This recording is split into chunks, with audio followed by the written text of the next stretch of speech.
The Mafia boss ended his engagement in front of 300 powerful people because a rich woman deleted a dead man's final words.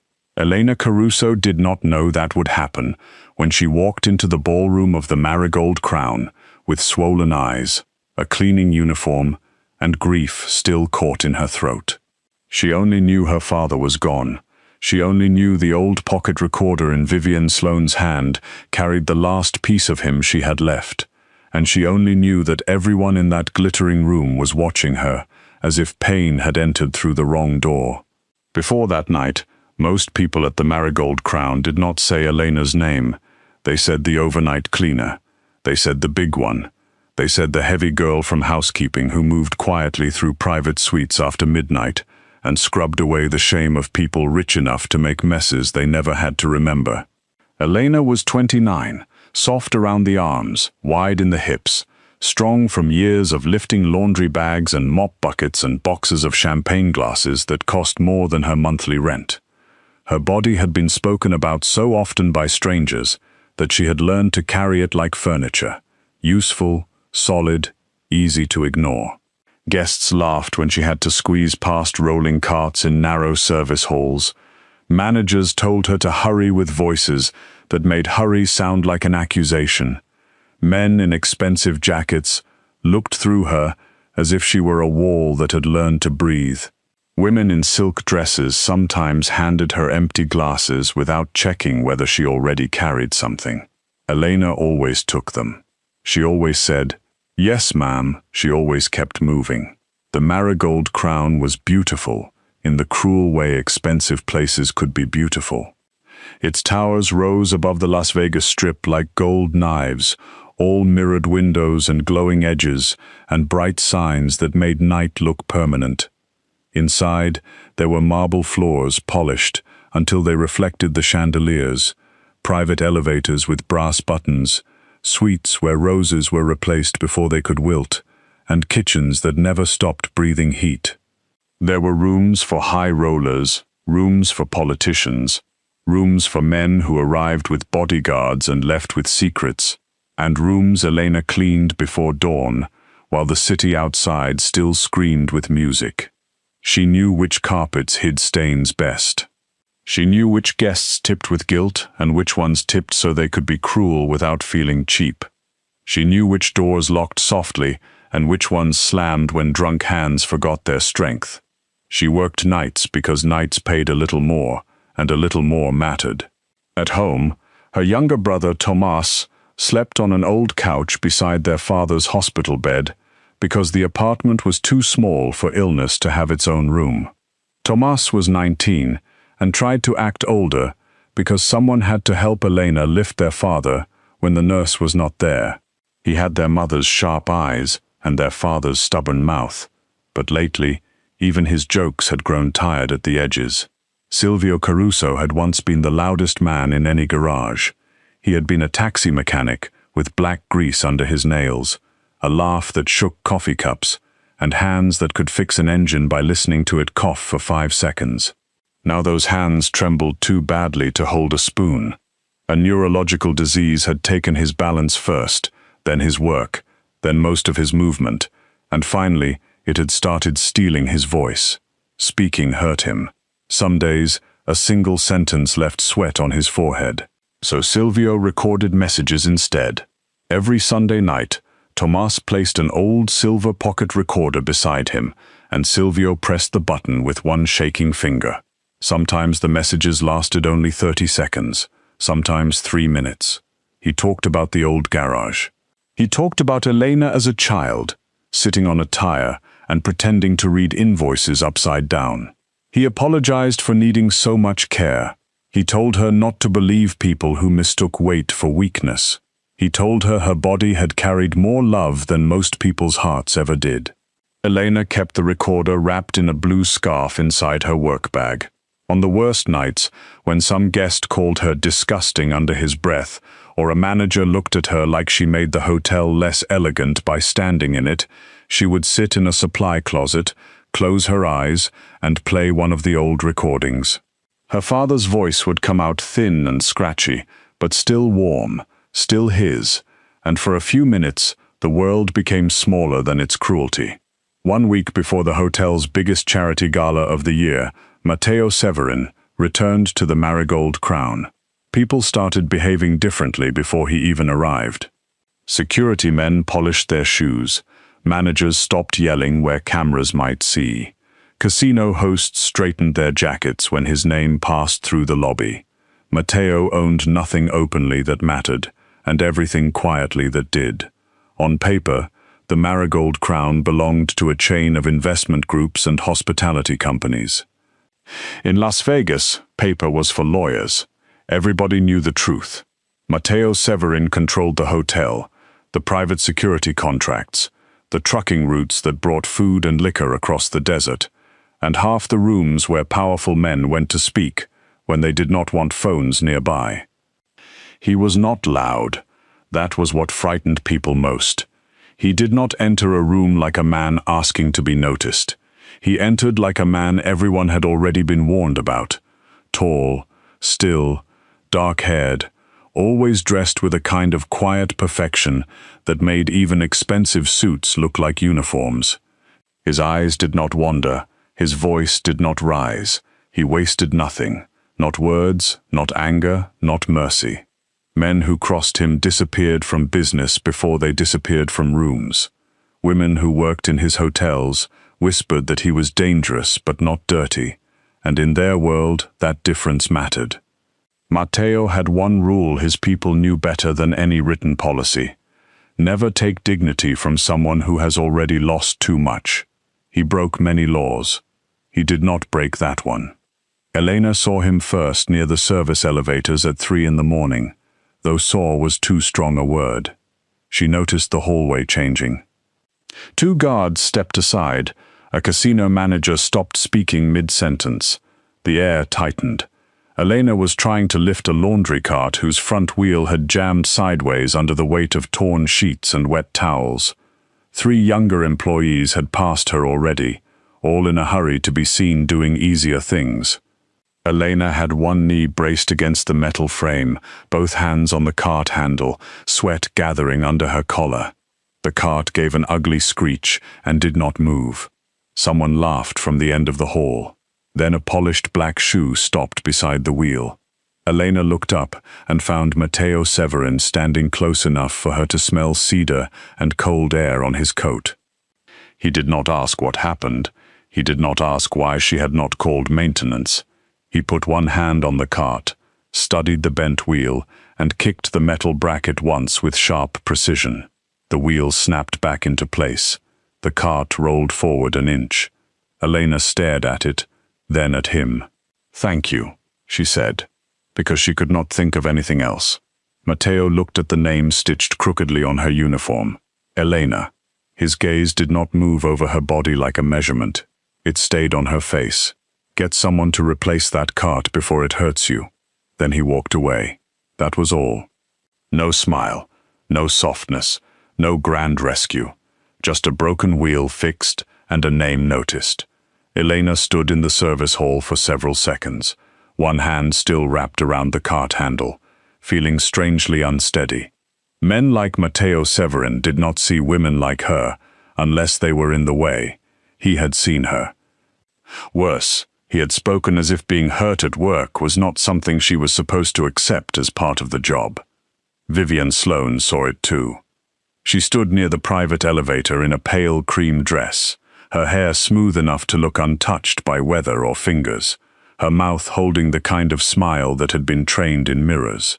Vivienne came from an old money family with senators at dinner tables and judges at holiday parties.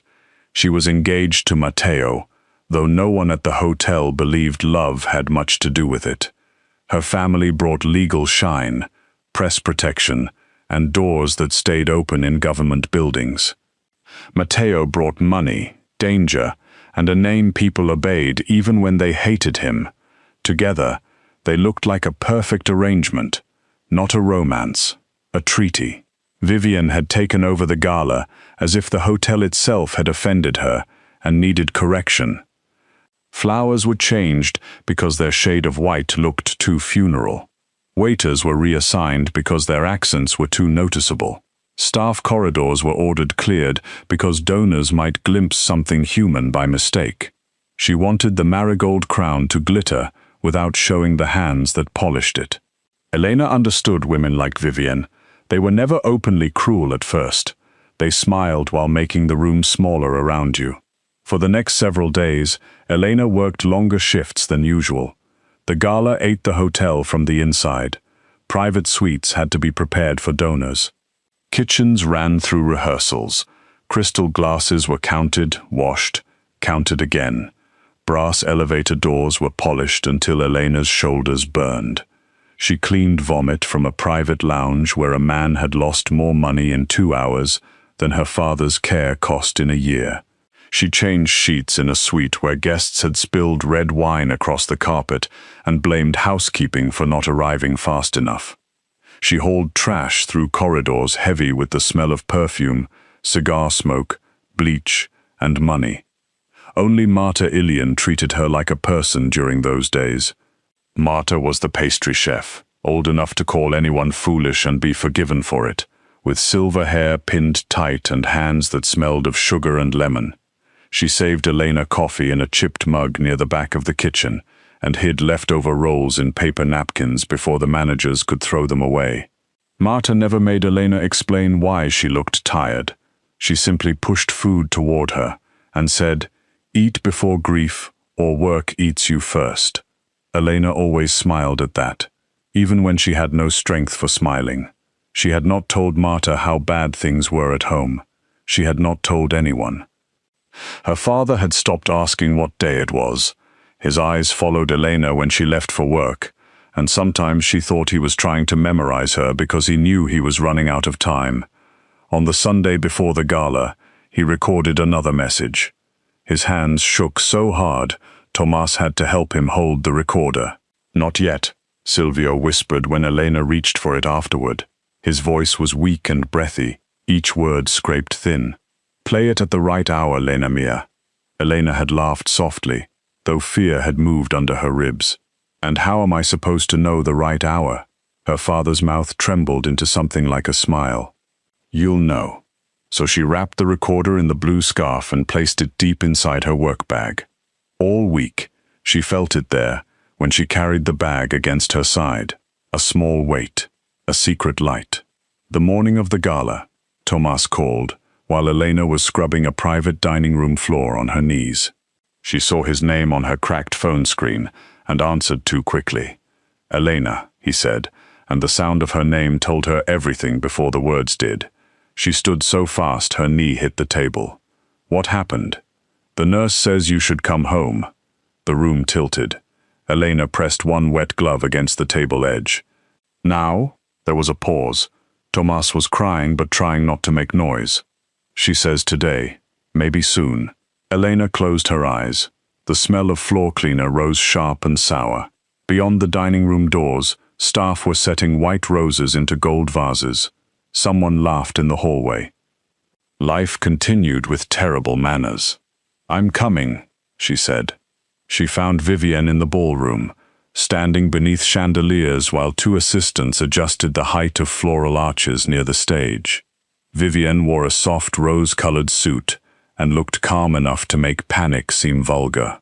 Elena approached with her gloves still damp, hating the way several people looked at her shoes before her face. "Miss Sloane," Elena said. Her voice came out rough. "I need to leave. My father is dying." Vivienne turned with immediate sympathy, so perfect that for one foolish second, Elena believed her. "Oh, Elena. I'm very sorry. I need to go now." "Of course," Vivienne said gently. "Family is important." Elena's breath broke with relief. Vivienne looked toward the ballroom, then back at her. "You can leave after the donor dinner ends tonight. Midnight at the latest." For a moment, Elena did not understand the sentence. "No, I mean now." Vivienne's expression did not change. "The gala begins in a few hours.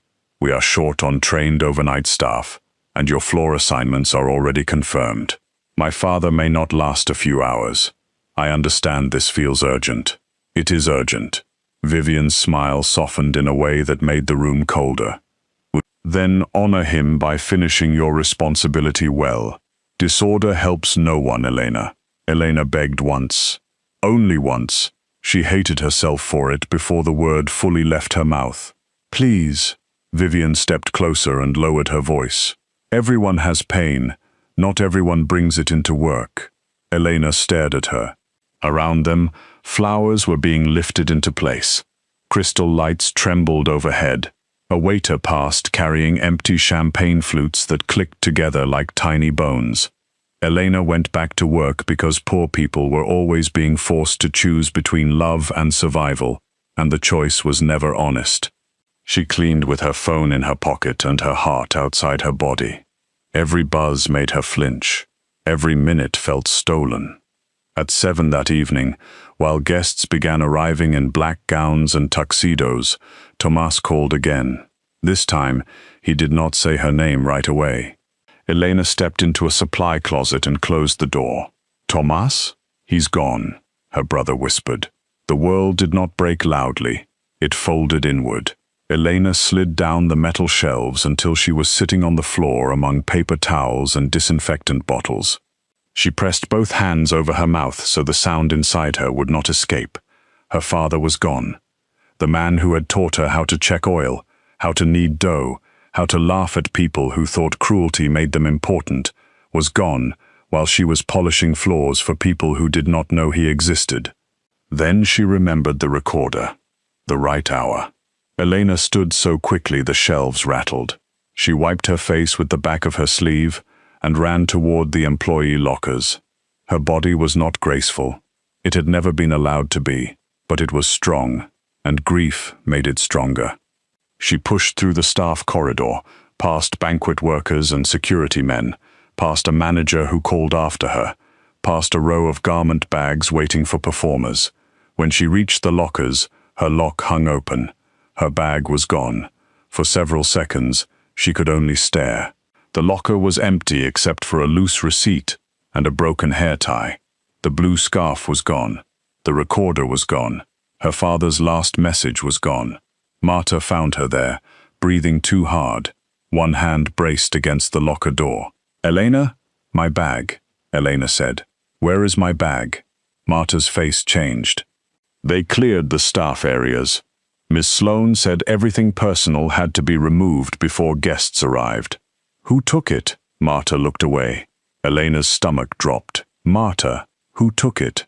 One of her assistants. I saw the scarf. I told them it was yours, but they said all loose items were being held until after the event. Elena did not wait for more. She walked toward the ballroom. At first she walked fast, then faster, then almost running. People turned as she passed. She still wore her cleaning uniform. Her eyes were red. Her hair had come loose from its bun. She looked exactly like what Vivian did not want in that room. Real, grieving, untidy with love. The ballroom glittered, as if nothing sacred had been lost anywhere in the world. Chandeliers burned above round tables covered in white linen. Donors lifted champagne glasses. Politicians smiled beside casino executives. Cameras waited near the stage. Vivian stood near the front, holding a small clutch, speaking to a man in a navy suit. Matteo Severin stood several yards away, listening to a security chief, his face unreadable. Elena did not see him at first. She saw only Vivian. My recorder, Elena said. Vivian turned. Conversation faded near them. Elena swallowed, but her voice still shook. My father died. I need the recorder from my bag. Vivian's expression became very still. Not surprised, not confused. Still. She opened her clutch and took out the old silver recorder wrapped loosely in the blue scarf. Elena reached for it with both hands, and Vivian pulled it back. Elena, she said softly, and every nearby guest leaned into the softness. This is not the place. My father's voice is on that. I am sorry for your loss, truly, but grief does not excuse this kind of behavior. Elena blinked. Please give it to me. You walked into a donor ballroom in uniform. You interrupted guests. You are making a private tragedy everyone else's responsibility. A cold, buzzing sound filled Elena's ears. "He left me a message." Vivian looked down at the recorder, as if it were something dirty found under a table. "People in your position need to understand boundaries. My father is dead." "Yes," Vivian said, almost kindly, "and powerful people are working." Elena reached for the recorder again. Vivian pressed the button. For 3 seconds, Silvio Caruso's weak voice filled the space between them. "My beautiful girl." Elena stopped breathing. Then Vivian clicked another button. There was a small mechanical beep, a tiny sound, almost nothing. The kind of sound a machine made when it erased a world. Elena's mouth opened, but no words came out. Vivian's face remained calm. "There, now this will not distract you." Then she dropped the recorder into a champagne bucket filled with melting ice. Elena fell to her knees. She reached both hands into the freezing water, searching through broken cubes and wet bottles until her fingers closed around metal. The recorder came out dripping, dead, silent. She pressed it against her chest anyway, as if love could warm circuits back to life. Around her, the ballroom had gone quiet. Not with compassion, with discomfort. Rich people did not like grief, unless it had been arranged in advance for charity. Then a shadow crossed the floor beside her. Matteo Severin knelt. Not bent down, not leaned over. Knelt, in front of donors, cameras, politicians, and the woman he was supposed to marry. He took a white handkerchief from his jacket and held out his hand, not touching Elena until she gave him the recorder. She did, because something in his silence asked instead of ordered. He dried the recorder carefully, turning it over in his palm as water darkened the cloth. Then he looked at her name tag. "No," he said quietly, as if correcting the whole room. "Miss Caruso." Elena's eyes filled again, not because the recorder was saved. It was not. Not because her father was alive, he was gone, but because someone important had said her name like it belonged in the room. Matteo rose slowly and turned to Vivian. His voice became so calm that people leaned closer to hear it. "You did not destroy a cheap object," he said. "You destroyed a doorway. A dying man left his daughter one last way to hear him, and you decided your flowers mattered more." Vivian's face paled, but she recovered quickly. "Matteo, she was creating a scene." "No," he said. "You created one. She brought grief. You brought cruelty." A murmur moved through the ballroom. Vivian stepped closer, lowering her voice. "Think carefully. My family is here. The press is here. This gala matters to both of us." Matteo looked at her as if he had finally seen something that had always been there, polished so brightly it passed for beauty. "It mattered," he said. Her eyes sharpened. "Do not embarrass me. You embarrassed yourself when you mistook helplessness for permission." "Matteo." He removed the engagement ring from her finger before she understood what he was doing. Not roughly, not tenderly, simply finally. He placed it on the nearest table beside an untouched champagne glass. "The engagement is over." The room went silent enough for Elena to hear water dripping from the recorder onto the marble floor. Vivian stared at him. "You cannot be serious." Matteo did not answer her. He looked toward his guards. "Escort Ms. Sloane out." 2 men stepped forward. Vivian's mask cracked for the first time, anger flashing through the beauty. "You would throw away an alliance over a maid?" Matteo's eyes went cold. "Over dignity," he said. No one moved until Vivian did. She walked out with her chin high, but her hands trembled. Her assistants followed, pale and frightened. The gala remained frozen behind her. Matteo turned back to Elena. She was still on the floor, holding the ruined recorder, her uniform wet to the elbows from melted ice.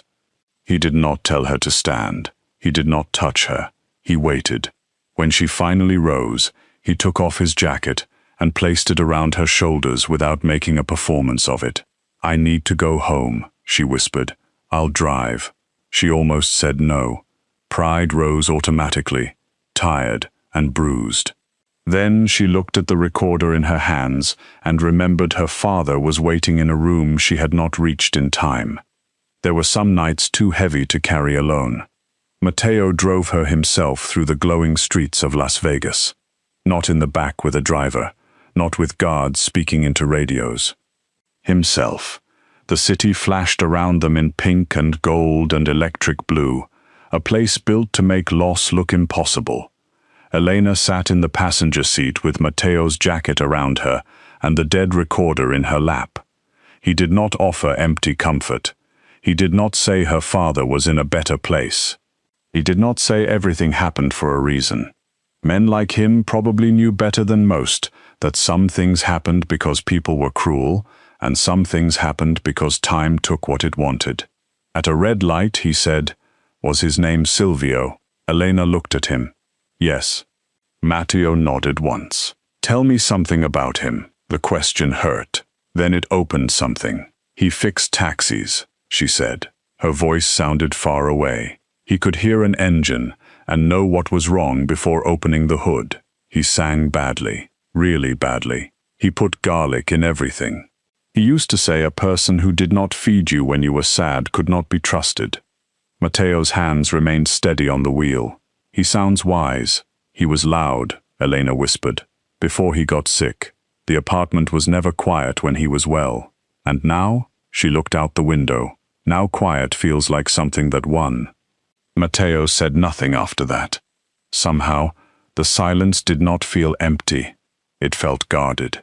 At her apartment building, Tomas was waiting on the steps in a hoodie too thin for the night air. His face crumpled when he saw Elena. She climbed out before Matteo could come around the car and pulled her brother into her arms. Tomas held her like a boy and a man at the same time. Matteo stayed beside the car, giving them space, but Elena could feel his presence behind them, like a wall between her family and the rest of the world. Inside, the apartment smelled of medicine, old coffee, and the chicken soup Marta had sent 2 days earlier. Silvio's bed stood near the window. The sheets had been straightened. His body was already gone. The room looked wrong without the shape of him in it. Elena sat on the edge of the mattress and placed one hand where his shoulder had rested. Tomas stood beside her, crying silently. "He was holding this," Tomas said after a while. He opened his palm. Inside lay an old casino chip from the marigold crown. The edges were worn smooth, the gold paint faded, the center marked with a marigold flower Elena recognized from the hotel carpets and ashtrays and elevator doors. She frowned through her tears. "I've never seen that before." "He had it in his hand when he passed," Tomas said. "The nurse said he wouldn't let go." Elena took the chip carefully. It felt heavier than it should have, like a small coin from a story no one had told her. Behind her, Matteo Severin had gone completely still. She turned. "Do you know what this is?" Matteo's eyes were on the chip, but his face had changed in a way she did not understand. Not fear, not anger. Recognition, maybe, or the beginning of it. "It's old," he said. "How old?"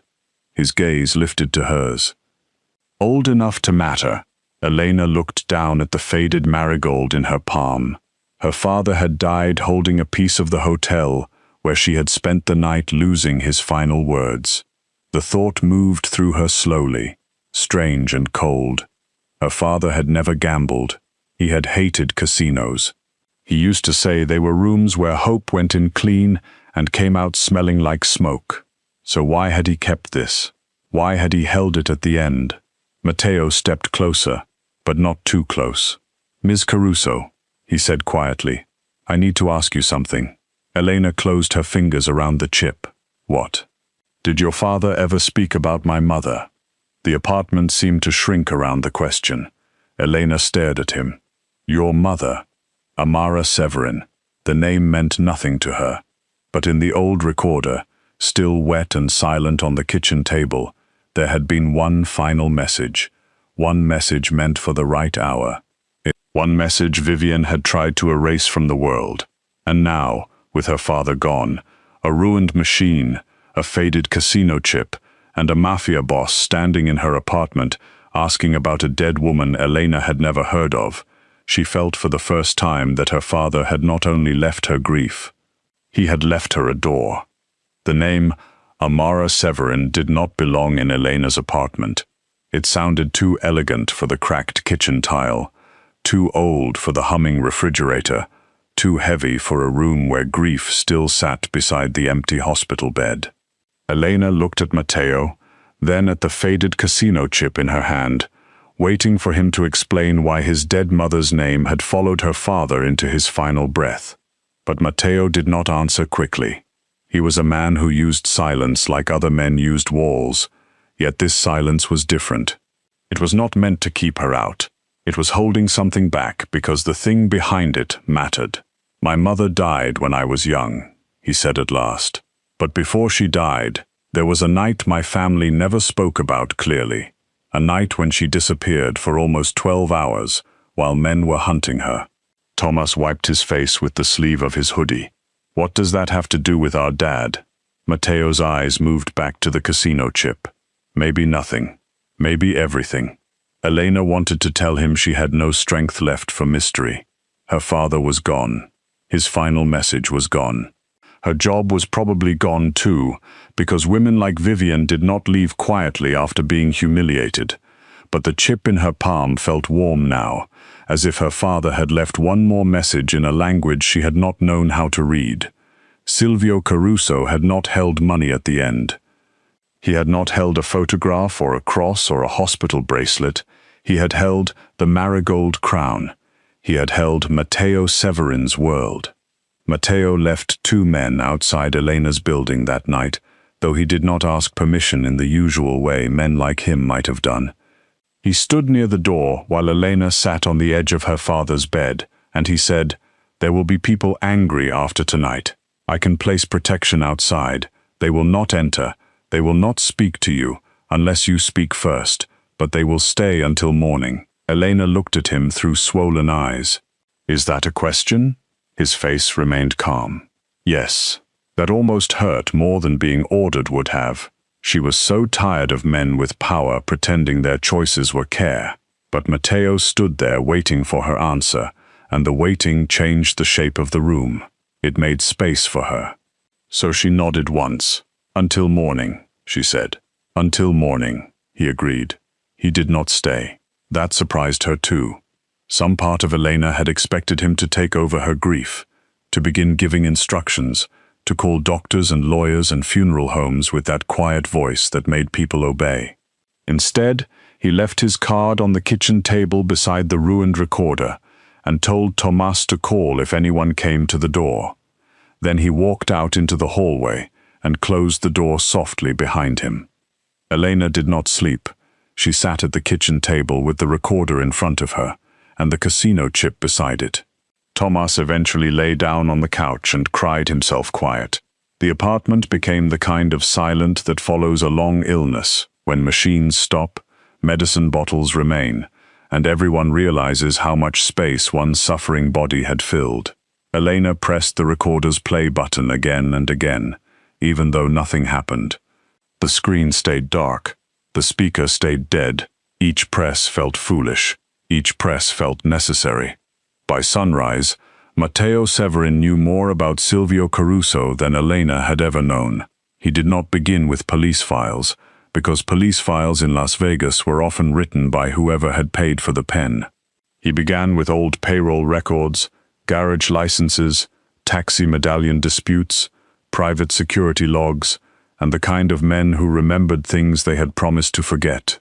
By noon, he had a name for the old garage, Caruso Auto and Taxi Repair. By 2, he had a date.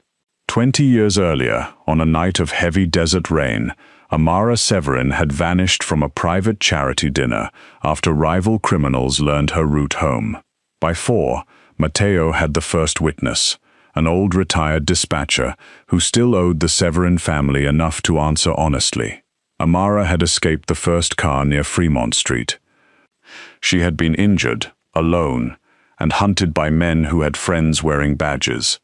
A taxi driver had seen her limping near an alley and taken her to a garage owned by a mechanic who asked no questions until she was safe behind a locked door. That mechanic was Silvio Caruso. He hid her under a lifted cab while two corrupt officers searched the place. He lied with a bloody rag in his hand and a wrench tucked beneath the counter. He told them the woman they wanted had run north. He let them threaten his business license. He let them break his window. He let them shove him against the hood of a car. He did not give her up. That night had saved Matteo's mother. It had also destroyed Silvio's life, slowly enough that no one called it murder. The next morning, Matteo returned to Elena's apartment. She opened the door in the same uniform she had worn the night before, though it was dry now, wrinkled, and stained near the cuffs from champagne water. Her face looked emptied out.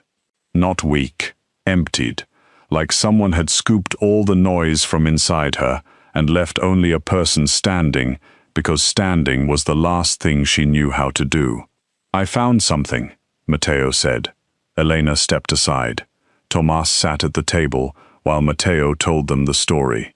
He did not make it dramatic. He did not make Silvio sound like a saint.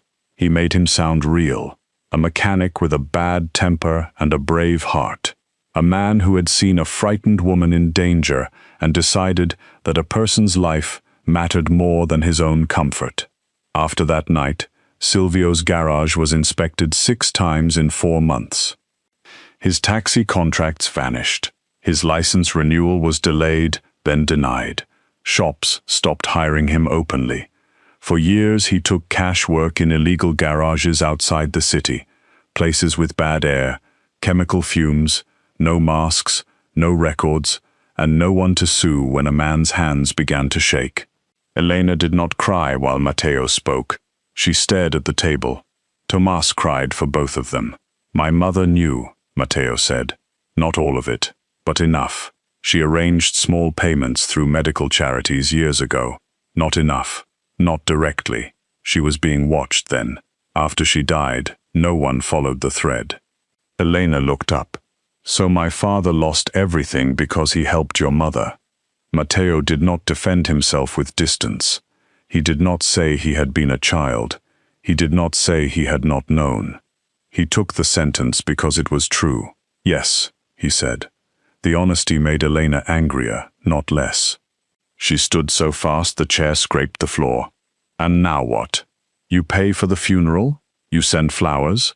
You make this a debt your family clears because that's what powerful people do when someone poor bleeds in the background of their story?" Matteo's expression did not change, but something moved in his eyes. "No, no, no," he said. "Money is too small for this." Elena laughed once, sharp and broken. "That must be nice to say." Tomas whispered her name, but she did not stop. "My father died thinking he was a burden. Do you understand that? He apologized to me every week for needing help. He apologized for getting sick from work he should never have had to take. He apologized for not being strong enough to protect us from bills. And all that time, there was some old story sitting underneath us like a locked room. Your family knew the first half. We lived inside the second."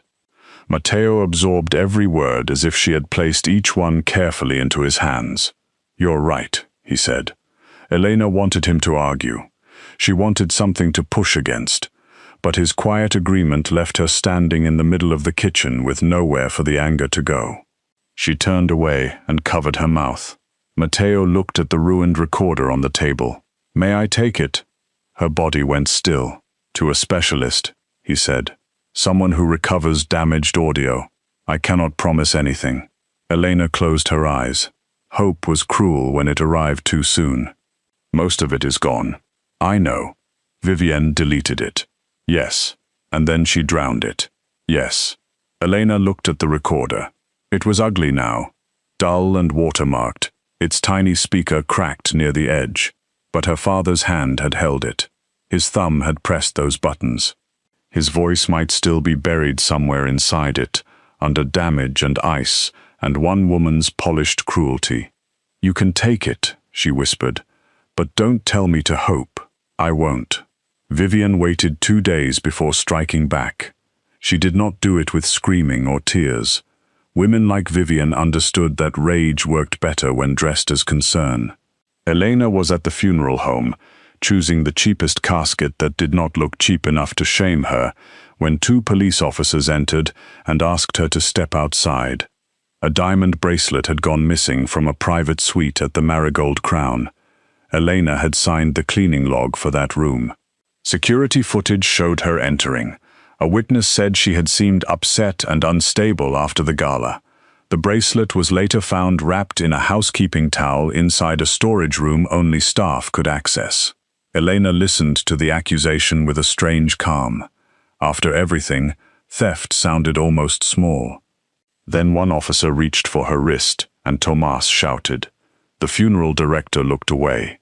People always looked away when shame entered a room wearing an official badge. She spent 2 nights in a holding cell. The first night, Elena sat on a metal bench and tried not to think about her father's body waiting to be buried. She tried not to think about Tomas alone in the apartment. She tried not to think about the hotel whispering that of course the heavy cleaner had stolen something beautiful because people like her were always accused of wanting what they were never allowed to touch. By morning her name had already begun to rot. Local blogs called her a disgruntled employee. A gossip page mentioned her breakdown at the gala. Someone leaked that she had recently suffered a family tragedy, as if grief were a kind of criminal record. Matteo came to the station himself. The guards straightened when he entered. Detectives who had ignored Tomas suddenly found manners, but Elena refused to look relieved when she saw him through the glass. Relief felt dangerous. Powerful men could open doors, yes, but sometimes they made sure you remembered whose hand held the key. He sat across from her in the interview room, no lawyer between them yet, only scratched metal and fluorescent light. I'm getting you out, he said. Elena's voice was hoarse. I didn't steal anything. I know. You don't know. You believe. No, he said. I know. She looked at him then. His jaw was hard. Not with doubt, with restraint. Vivian's assistant moved the bracelet. The footage was clipped. The towel was planted. We are finding the rest. Elena closed her eyes. She deleted my father's voice, and still decided that wasn't enough. For some people, cruelty is not a moment. It is a habit. Elena laughed softly, without humor. And for you? Matteo understood the question. He leaned back slightly, giving it the respect of a real answer. For me, cruelty was a language I learned young. I am trying to speak less of it. That stayed with her. The truth came from the last person Elena expected. Marta Ilyin walked into Matteo's private office the next morning, with red eyes, shaking hands, and a confession folded inside her apron pocket. Vivian had questioned her days before the gala. Casual questions at first. Which lockers belonged to which staff? Who carried personal items? Who worked which floors? Marta had answered because Vivian had smiled, and because people with power were dangerous when denied small things. Then Vivian had offered help for Marta's son, who owed money to men who did not send polite reminders. A payment, a warning removed, a debt delayed. Marta told herself she was only sharing harmless details. She told herself Elena's bag would be returned. She told herself many things people tell themselves when fear asks them to betray someone kind. But when Elena was arrested, Marta stopped sleeping. She brought the name of Vivian's assistant. She brought the time Vivian asked about Elena's habits.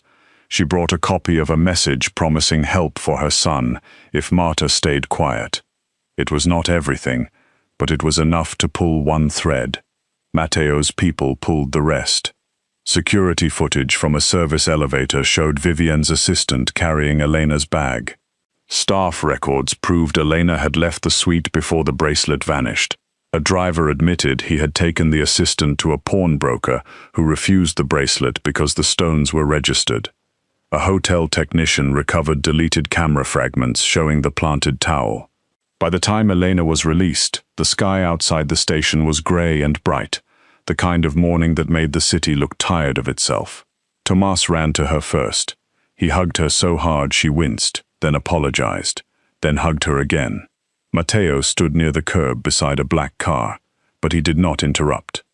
Marta stood a few feet away, wrapped in an old coat, her face ruined by shame. Elena saw her and stopped. Tomas went quiet. Elena. Marta's lips trembled. "I am sorry," she said. "There is no excuse good enough.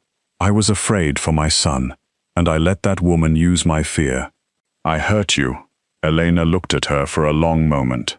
She thought of the coffee Marta had saved, the rolls wrapped in napkins, the way kindness could be real and still not prevent cowardice. She thought of her father, who had lied to dangerous men to save a woman he barely knew. She thought of herself in the holding cell, cold and humiliated, and tired of being the place where other people put their fear. She had every right to hate Marta. Instead, she looked at the old woman's bare hands. "Come on," Elena said quietly. "You're cold." Marta broke then. Not loudly, not dramatically. She covered her face, and Elena stepped forward and held her, because forgiveness did not erase pain, but sometimes it stopped pain from becoming the only thing left. Matteo watched from beside the car, and something in his expression changed. He had seen men beg before. He had seen men lie, bleed, threaten, and kneel. But Elena's mercy frightened him more than violence ever had. It was not soft because it was easy. It was soft because she had chosen not to become hard, in the place where the world had hit her hardest. After that, Matteo went to war, but not the kind of war Las Vegas expected from him. Vivian's family prepared for blackmail, territory trades, hidden settlements, and quiet threats. They expected Matteo to bury the scandal, because rich families had been burying ugly things together for generations. They expected him to accept a private apology, return the ring in silence, and let Elena's name remain damaged enough that no one important had to apologize to her. Matteo refused. He called every board member connected to the Marigold Crown. He called lawyers who had thought his money made him predictable. He called newspaper editors who owed him favors and told them the favor was truth. He released the footage of Vivian destroying the recorder. He released the evidence that cleared Elena. He released documents showing years of stolen staff wages hidden under cleaning contractor fees. He released proof that workers had been denied medical claims after chemical exposure in hotel kitchens, laundries, garages, and maintenance rooms. And then, in a press conference no one expected, he stood beneath the golden marigold sign and said Silvio Caruso's name, not once, several times. He told the city that Silvio had saved Amara Severin 20 years earlier and paid for that courage with his livelihood, his health, and years of invisible labor. He did not turn the story into a fairy tale. He did not call Silvio a humble man as if poverty had been his personality. He called him brave. He called him wronged. He called the debt unpaid. Vivian's family threatened lawsuits. Matteo told them to file. Casino partners warned him that too much honesty could cost millions. Matteo told them dignity had cost more. Mafia families asked what territory he would give up to smooth the broken engagement. Matteo gave them nothing. When one older boss laughed and said Matteo had become sentimental over a cleaning woman, Matteo looked at him until the room forgot how to breathe. "Do not mistake restraint for weakness," he said. "I still know where all the bodies are buried. I am simply choosing not to add hers." The scandal moved through the city like fire finding dry wood. Vivian left Nevada within a week. Her family called it temporary. No one believed them. Her name became attached to the one thing her world feared most. Not crime, not cruelty, bad taste. She had made grief look ugly in front of cameras, and the rich forgave many things before they forgave public ugliness. Matteo paid for Silvio's funeral, but Elena made him understand that payment did not mean control. She chose the casket. She chose the flowers. She chose the music, including one old song Silvio used to sing badly while fixing taxis. Matteo sat in the back of the church, not beside her, not claiming space in her mourning. When the service ended, he approached only after Tomas waved him over. He placed one hand on the casket, bowed his head, and said something too low for anyone else to hear. Later, Elena asked him what it was. He said, "Thank you." She did not ask for more. She understood. The recorder came back 3 weeks after the funeral in a padded black case. Elena stared at it on her kitchen table as if it were a dangerous animal. Matteo stood across from her. Tomas sat beside her, his knee bouncing under the table. The specialist had recovered only a fragment. Most of the final message was gone. Water had destroyed too much. Deletion had destroyed more. But something remained. A little under 1 minute. A ghost of a voice, dragged back through damage. Elena pressed play. At first there was static, then a breath. Then Silvio, "My beautiful girl." Elena covered her mouth. The voice cracked, faded, returned. "If this is the right hour, then I am gone, or close to it. Do not be angry that I waited. A father is selfish sometimes. I wanted one more Sunday, where you still thought there would be another one." Tomas began to cry. Elena reached for his hand. "Elena, listen to me. You were never too much, never too large, never too heavy. The world made you feel ashamed for taking up space, because the world likes women small when it wants them easy to move. But you, my daughter, you were never easy to move. Good. Be hard to move. Be hard to erase." The recording broke into static. Elena leaned closer, as if her nearness could hold it together. "You carried us too long. Tomas, me, bills, fear, all of it. I was proud, but I was also sorry. Live now, not only for us, for you. Build something with your hands. Feed people. Let them sit. Let them say goodbye. No one should lose the last words." The static swallowed him again. Then one final piece came through, faint and trembling. "Take up room, Lena mia. Take all the room your life needs." The recording ended. No one spoke for a long time. Elena wept differently then. Not like the supply closet, not like the ballroom. This grief did not fold her to the floor. It moved through her and left air behind. Her father's voice had not returned whole, but it had returned enough. Enough to tell her the thing Vivian had tried to destroy. Enough to give her a doorway and one final push through it. The money Matteo offered afterward was not simple. Elena would not accept charity dressed as romance, guilt dressed as generosity, or debt dressed as rescue.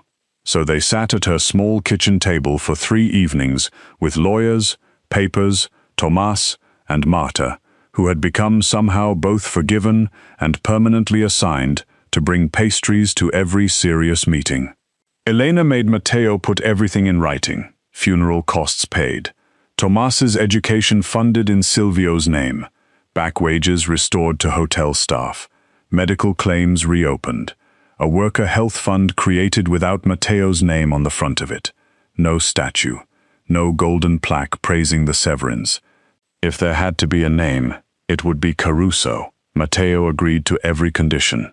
"You don't argue much for a mafia boss," Elena said one night, exhausted and suspicious. "I argue when I think I am right. And now," he looked at the papers between them, "now I am paying attention." That was when Elena began to trust him. Not because he fixed everything. He could not. Her father was still gone. The last message was still broken. Years of humiliation did not vanish because one powerful man decided to see her clearly. She began to trust him because he learned where not to step. He learned that bringing food did not mean choosing what she ate. Paying bills did not mean owning her decisions. Protecting her did not mean placing men at her door without asking. He made mistakes. Of course he did. Power had been his first language. But when Elena said no, he stopped. When she said wait, he waited. When she said this is mine, he let it be hers. Months passed, then a year. Tomas started school, nervous and excited, pretending not to cry, when Elena hugged him outside his dorm. Marta left the Marigold Crown kitchen and began helping Elena test recipes in a rented space downtown that smelled of soup, coffee, sugar, and fresh paint. The Worker Health Fund became real. Not perfect, but real. Men and women who had spent years cleaning rooms, hauling bags, breathing chemicals, and being called replaceable began receiving checks, appointments, lawyers, and apologies that came too late, but still came. Elena did not become glamorous. She did not shrink herself into a dress to prove the world wrong in the way the world liked best. She remained Elena, large, steady, tired some days, laughing more on others. She wore soft sweaters and comfortable shoes. She kept her hair pinned back when she cooked. She still hated being photographed. She still flinched sometimes when wealthy women smiled too sweetly. Healing did not make her new. It returned pieces of her she had been forced to leave behind. 2 years after Silvio's death, the Caruso room opened on a quiet side street away from the Strip. It was not a hospital and not quite a restaurant. It was a warm kitchen for families at the edge of goodbye. There were small tables, soft chairs, shelves of blankets, fresh bread every morning, and private booths where people could record messages for the ones they loved. No one was rushed. No one was told grief was disorder. If a daughter needed to sit for 3 hours holding a cup of coffee that had gone cold, she could. If a father wanted to record the same sentence 5 times until his voice stopped shaking, someone would wait. If a child wanted pancakes at midnight because sadness had no schedule, Marta made pancakes.